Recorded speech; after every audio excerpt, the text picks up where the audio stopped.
बिस्मिल्लाहिर्रहमानिर्रहीम। एक शख्स ने एक मुर्गा पाला था।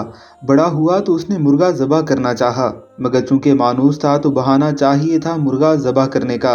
मालिक ने मुर्गे को ज़बह करने का कोई बहाना सोचा और मुर्गे से कहा कि कल से तुमने आज़ान नहीं देनी वरना ज़बह कर दूंगा। मुर्गे ने कहा ठीक है आका, जो आपकी मर्जी। सुबह जो ही मुर्गे की आज़ान का वक्त हुआ तो मालिक ने देखा कि मुर्गे ने आज़ान तो नहीं दी, लेकिन हस्बे आदत अपने परों को ज़ोर ज़ोर से फड़फड़ाया। मालिक ने अगला फरमान जारी किया कि कल से तुमने पर भी नहीं मारने वरना ज़बह कर दूंगा। अगले दिन सुबह अजान के वक्त मुर्गे ने हुक्म की तामील करते हुए पर तो नहीं हिलाए, लेकिन आदत से मजबूरी के तहत गर्दन को लंबा करके ऊपर उठाया।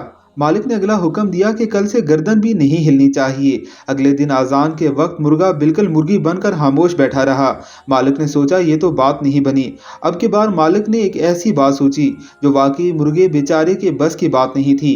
मालिक ने कहा कि कल से तुमने सुबह अंडा देना है वरना ज़बह कर दूंगा। अब मुर्गे को अपनी मौत साफ नजर आने लगी और वो बहुत ज़ारो कतार रोया।